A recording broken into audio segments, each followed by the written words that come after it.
Coming up next, I'll share 4 careers that are great for easily distracted people. I'll give you 3 steps to creating your web of connections. We'll take your calls and your chats. It starts right now.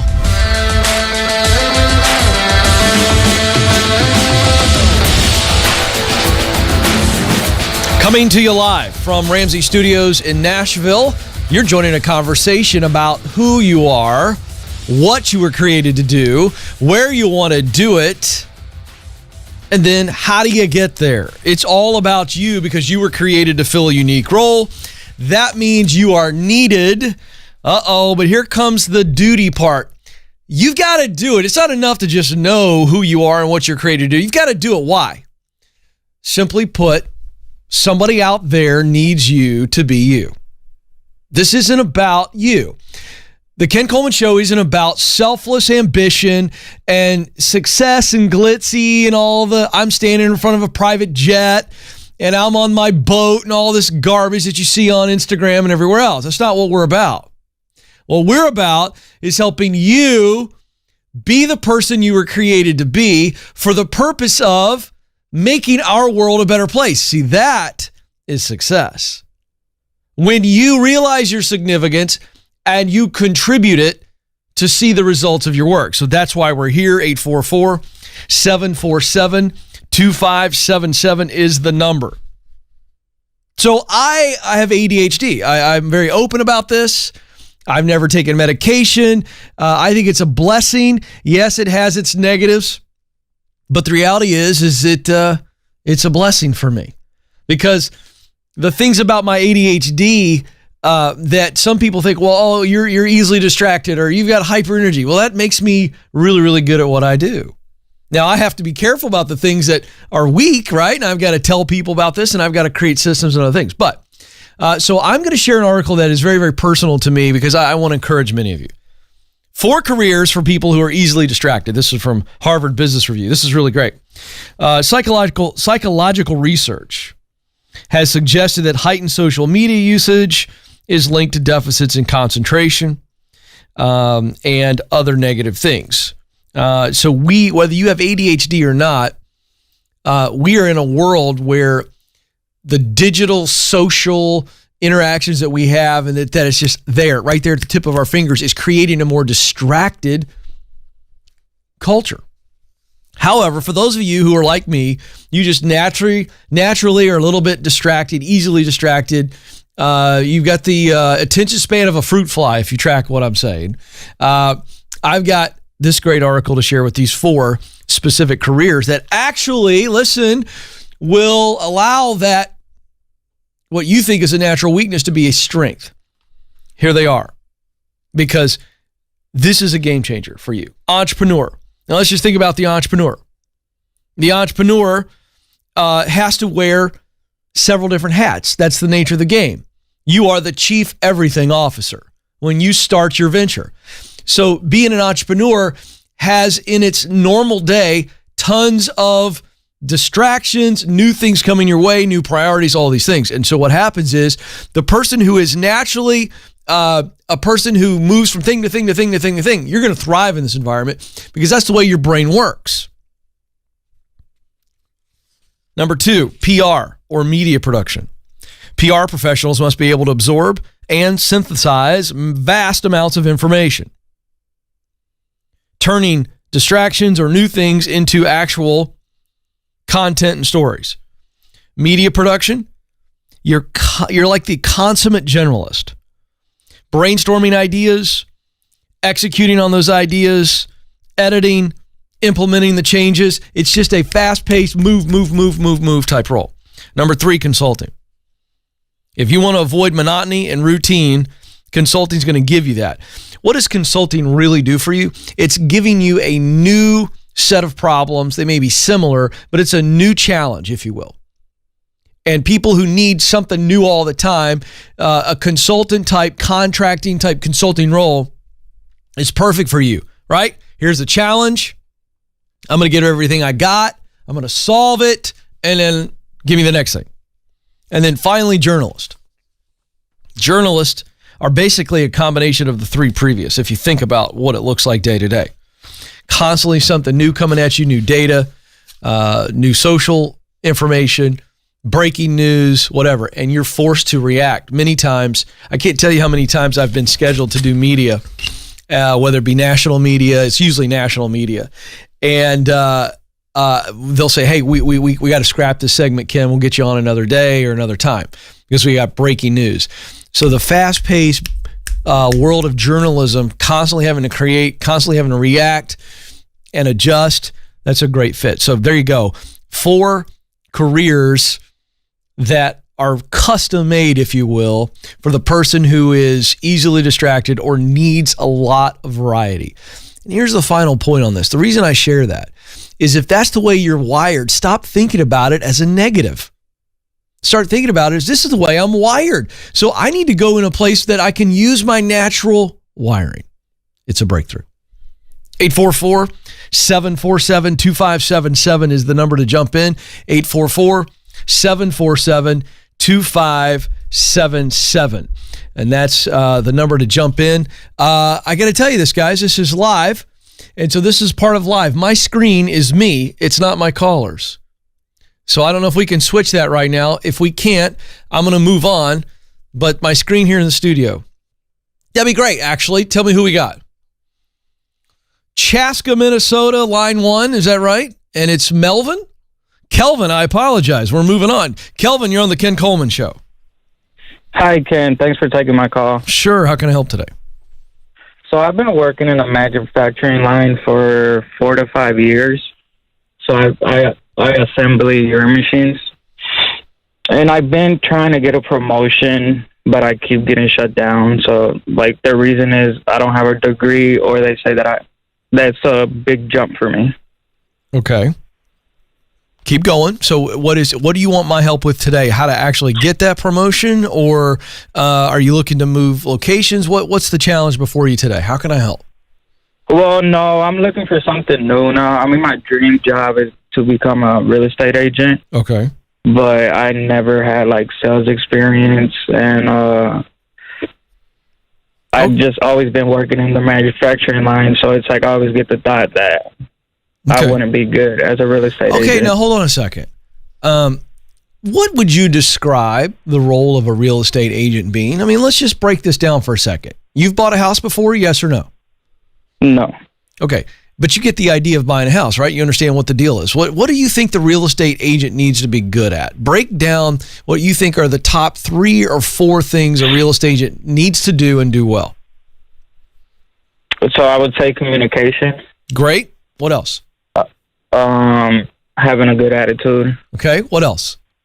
And just being, like, a really successful person. Okay, I appreciate that, but let me tell you what I think the basic skill sets and responsibilities that a good, successful real estate agent needs to have, okay? The first thing is to communicate well. I think you're absolutely right. You got to have good communication skills, and communication skills aren't just talking, it's also listening. So you got to be a really good listener to listen to these families or listen to these people that want to buy a house. What is really important to them? Would you consider yourself to be a good listener? Yes, I do. Okay. And do you feel like you're a decent communicator as it relates to speaking simply, speaking clearly so that people, they get what you're saying? There's not a struggle there. Are you good at that, bad at that, okay at that? What are we talking about? I feel that I do struggle on communicating with people. Okay. What area do you struggle with? What specifically causes you to struggle? I'm just like a shy person. Like, it's hard for me to keep a good communication. Yeah, but that's being shy. But I'm saying when you talk, I don't see that you're having a trouble putting a thought together. Am I right or am I wrong? Yeah, I would say you're right. Okay, great. So here's the deal. You don't have to be an extrovert to win in sales. That's a complete myth. You don't have to be an extrovert to be a great real estate agent. You just don't. Because you're a guy that likes to go one-on-one. Are you more comfortable in a one-on-one conversation than a one-on-5? Yeah, yes, I am. All right, then. So here's the deal. You've already got the basics there. Now let's go forward. I think a good real estate agent needs to be very informed, right? They need to know the area. They need to do really good research on the home that they might show somebody, look at all the pros, the cons, and they compare that to what they heard that the client said that they wanted. And they do a really good job of taking people and showing them a home that meets most of their requirements. Does that make sense to you? Yeah, yes. Are you a guy who is somebody who is naturally, you're going to do the hard work of preparation and research and figure out what the right home is or the right homes? Yes, I believe so. All right. And so then now it's just about being kind and making people feel safe with you that you're going to find what they need. So I don't think you need a ton of sales experience at all.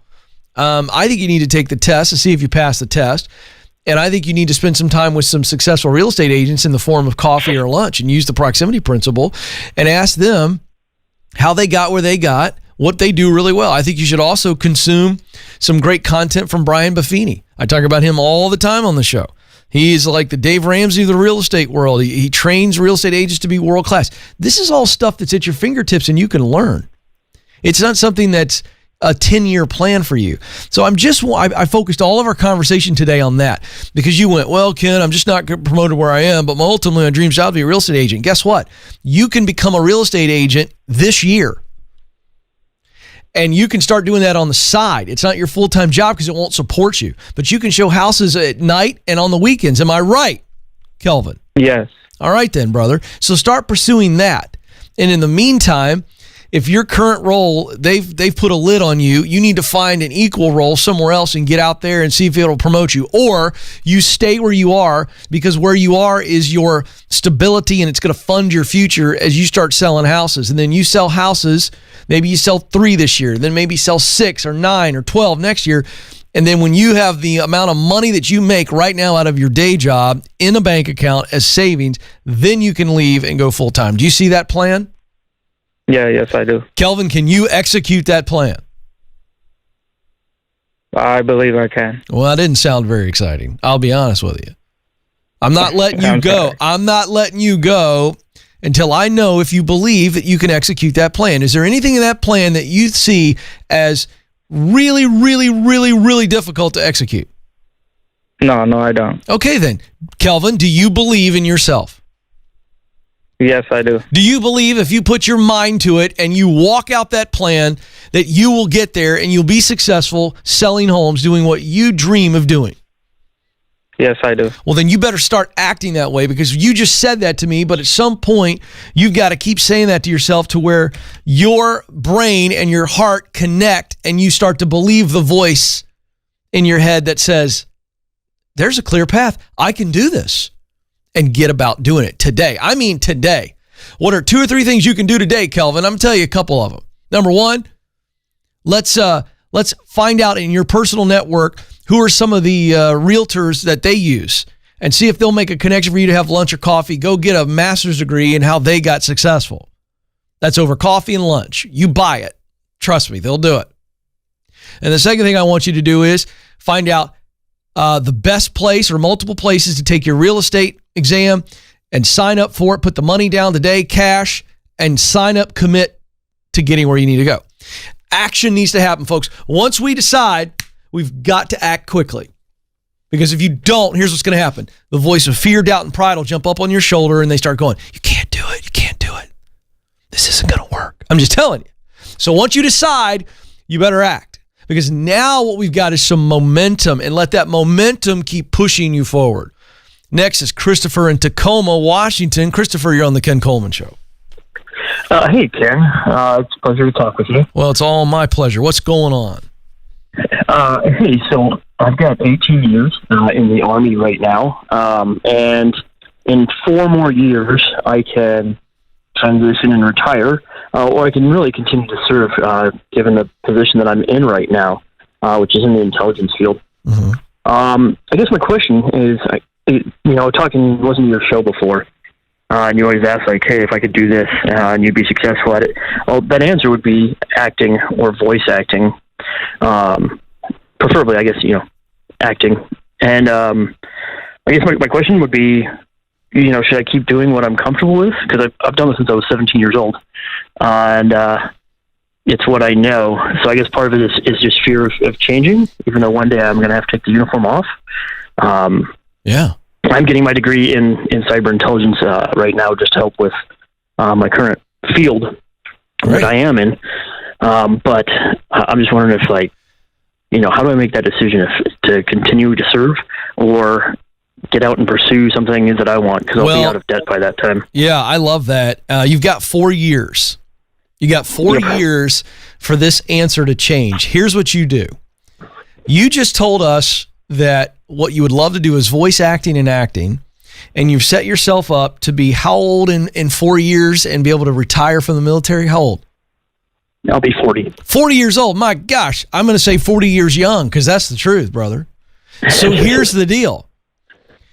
In the military right now, you can begin doing some voice acting right now. That's just voiceover work. You realize you could start doing demos right now and launch a website today, and over the next 30 to 60 days, even if you don't get real work, you can do some voiceovers by listening to other voice actors. Their websites are out there all over the place. In fact, we have a guy who's a good friend of mine named Cam, who used to work for us.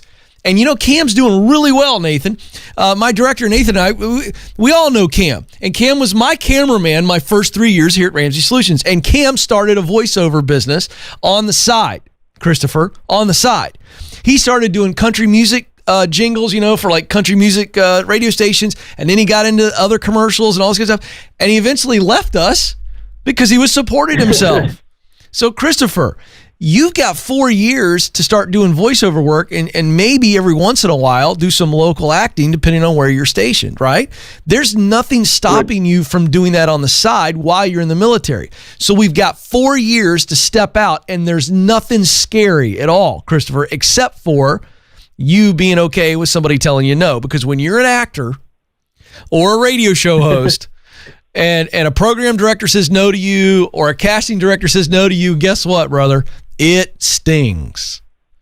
Oh, I was a recruiter. I got told no. You get it. Thousands of times. All right, so here's my point. The only thing you have to fear is rejection.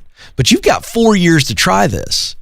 And so now, as we get closer to year 4, so let's say we do this for 3 years, what I just told you, and you've built up a little side thing, and you go, I actually know that I can do this if I combine what I'm making now, plus I know that being fully focused on it, I'm going to make a little bit more, and then I got my retirement, my benefits, my military pension or whatever. You understand what I'm saying? So you don't have to make the decision right now about whether or not you stay in 4 years, but let's say you decide to stay. You're going to keep being successful in the military, or you could go into the private sector with all this training you just got. Cybersecurity is one of the hottest fields in America right now and around the world. It's going to be even... Exactly. That's why I just switched from history to cyber intelligence. Right. So here's the deal, Christopher. What if, in my mind, you can stay in the military or you get out and move into the private sector because you're going to be extremely qualified. They're going to jump all over you. So you could do that as your day job for a couple more years or 3 or 4 more years, making really good money while you continue to get the acting stuff going. And then you step right into acting. I think it's both and. That's what I think. Make sense? It does. Because I guess my biggest fear is I have a family. I've got a 3-year-old all the way up to 12-year-old. Yeah, but 4 kids. So a starving actor is not a job I could do. Hold on. What in the description and the plan that I just gave you said anything about starving or even putting you in a situation that's close to starving? Nothing. And that was my fear. I actually like it. That sounds pretty good. But I've destroyed that fear, haven't I? Yeah, pretty well. Yeah, you've given me some homework. No, Christopher, listen. Christopher, listen. There is no chance that you're going to starve. Because nothing in the plan did I say, you just pack the family up and put them in a trailer and go to Los Angeles and live off of ramen noodles. I didn't say that at all. I didn't even get close to that. What I said was, stay in the day job, make really good money, and pursue the dream job. Oh, by the way, if you're new to the Ken Coleman Show, folks, what I just told him is what I did. I didn't just quit everything and start doing radio on Saturday afternoons. I was paying the radio station, WDUN in Gainesville, Georgia, to be on the air. I had my own company. It was my day job. I never left the day job. I just did the dream job on the side. Did it take me longer? Yes, it did. But guess what? I started at 32. And I don't have a degree in broadcast journalism. Don't tell anybody that I didn't go to school to learn how to do radio. I learned how to do radio by doing radio. And my kids and my wife Never missed a meal. And I never missed a payment. So, folks, it is a myth that I am here to destroy for you. I'm on your side. It is a myth that you have got to jump off of a cliff to step into the work that God created you to do, to live the dream. You don't have to jump off the cliff.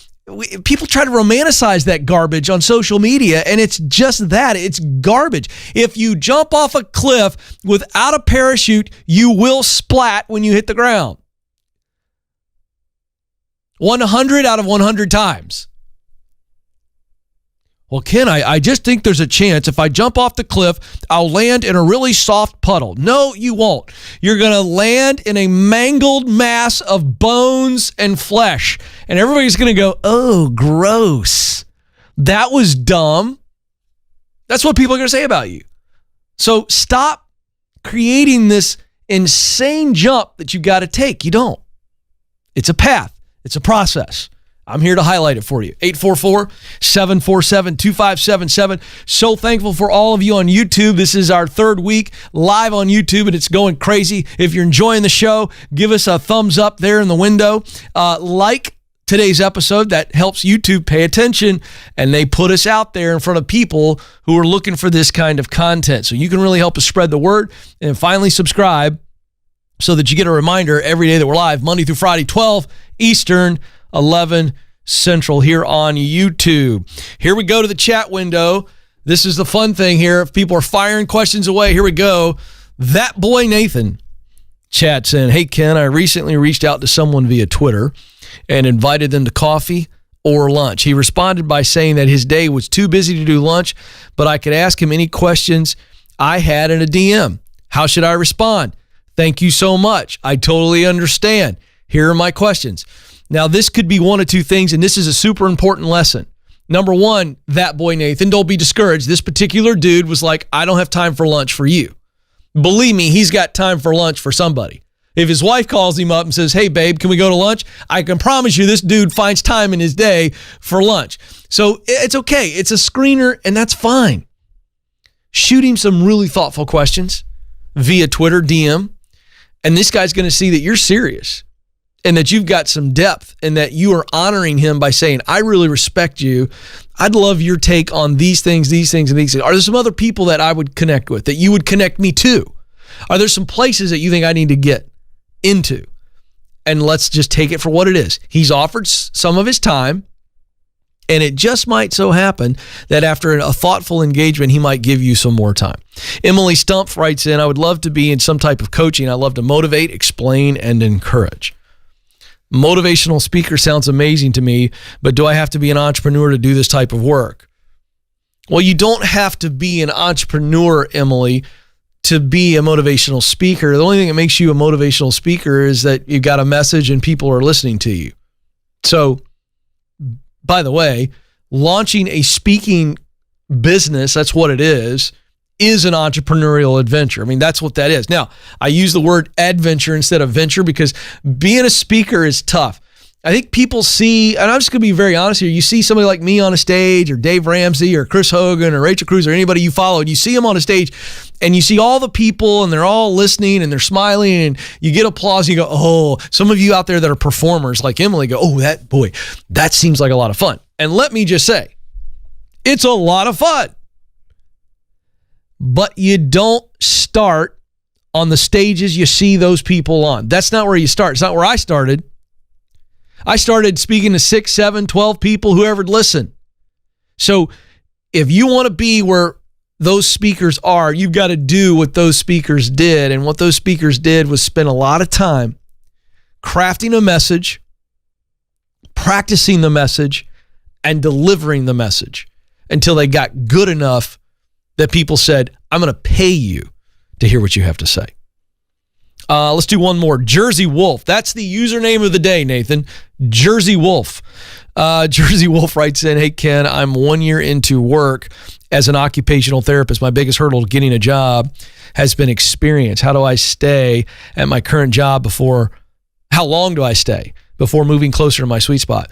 Yeah, there's no set answer as in, well, you need to be here 2 years, 3 years, or 4 years. It's not that it's not that linear, or it's just not that clear. What it is you need to stay there until you have gained experience or connection to where somebody else says, hey, we like you and we see that you've done what's necessary to join us, and we'd like you to join us, and it's up the ladder. So there's no determination, but I would really focus on the now. Here's my answer.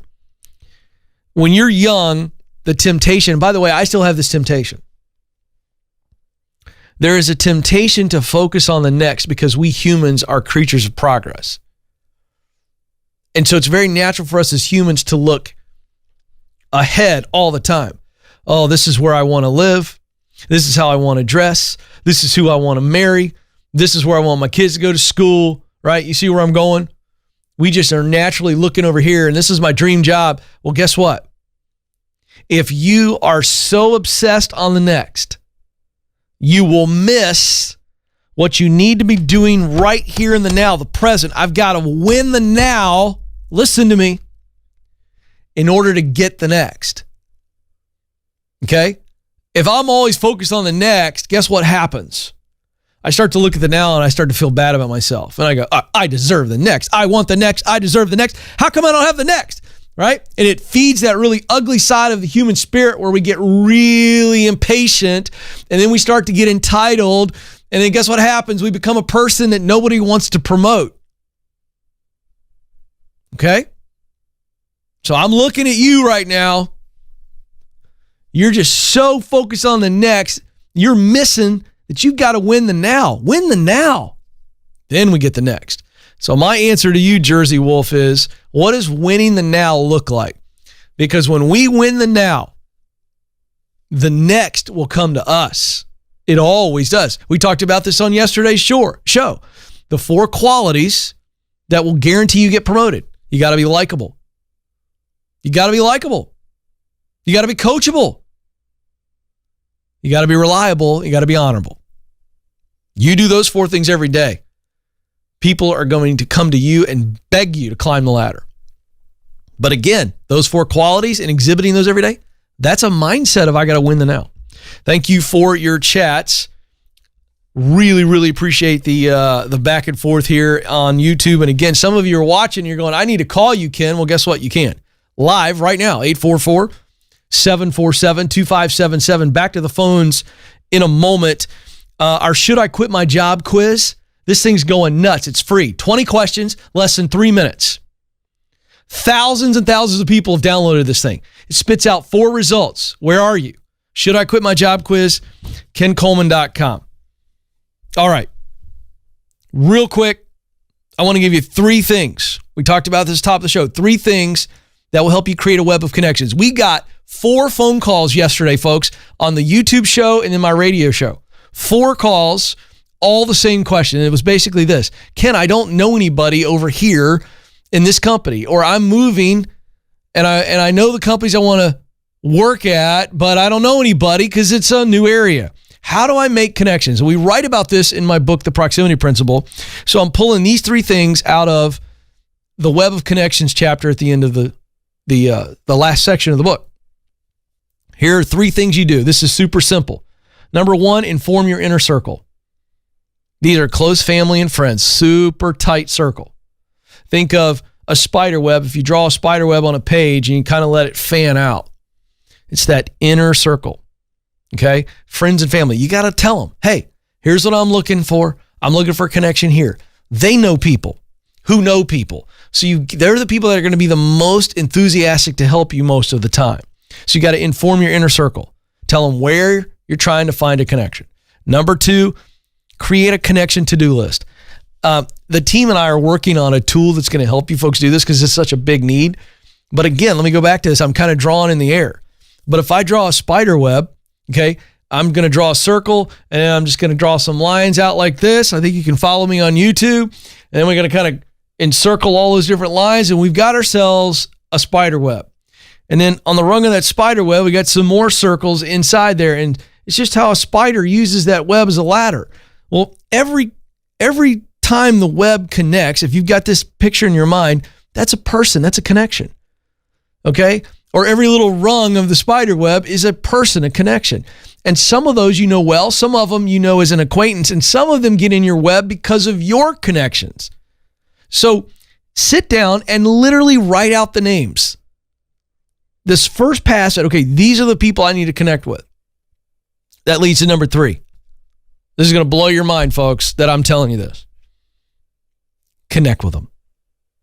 I know, I told you it was going to blow your mind, right? But wait a second. I got to write out the list. These are the people that I know that it would be a good connection. Now I actually have to connect with them. Don't be scared. Get over yourself. Some people are going to say no. Some people say yes and won't ever connect with you. Fine. Keep on moving. But the art of connecting is really simply about, I'm going to communicate to as many people as I can. I'm going to make a list of people that I now know I should connect with, and now I'm going to connect. I'm going to reach out. And, I talk about this on the show all the time. The most underrated question in the world that can help you move forward is, will you help me? Will you help me? It's not a needy ask. It's an honest, humble, transparent ask. And guess what? People love to help people who have a sweet spirit about them, a humble attitude, and a desire to do something. They're going to go, absolutely, I'll help you. So do it. Don't overthink it. 844-747-2577, the number. Back to the phones we go. Erica joins us in Jacksonville, Illinois. Erica, you're on the Ken Coleman Show. Hi, Ken. Thanks so much for taking my call. Sure, Erica. What's going on? So this is kind of a random question that we're going to ask you. Recently, my husband, he left the 9-to-5 world. It was a great job, benefits. He just wasn't, getting anything out of it anymore. Had been in it for 15 years. Mm-hmm. We recently just purchased a juice shop in our hometown. It had been established for about a year prior to, and there was an opportunity for him to go ahead and take it. And so we kind of talked over, what can we do? Should we take the jump? Should we not take the jump? I'm a little bit more hesitant than he is, but we ultimately decided to take the jump. Mm-hmm. So we've been in this business for about 2 months now. So I know we are definitely still starting off, but he's very, I wouldn't say concerned, but it's the insecurities, obviously.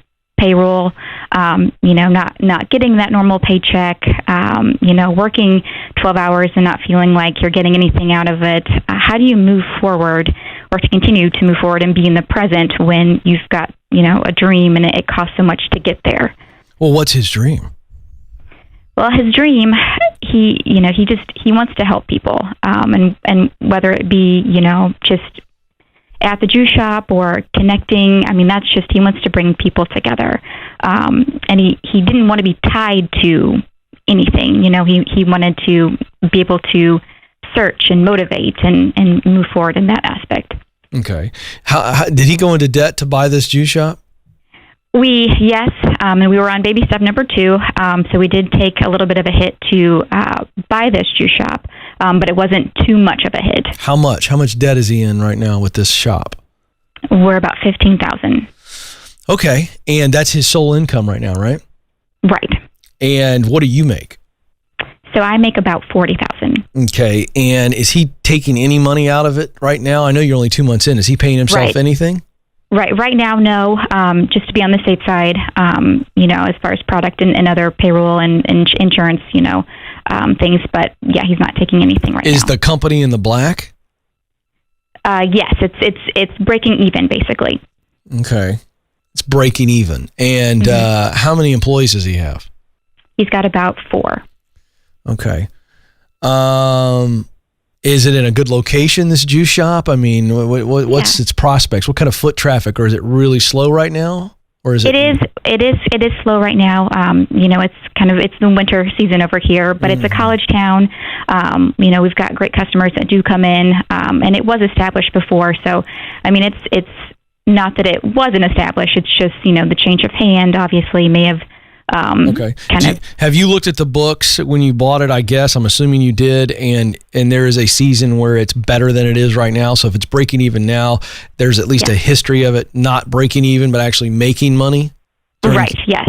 There is.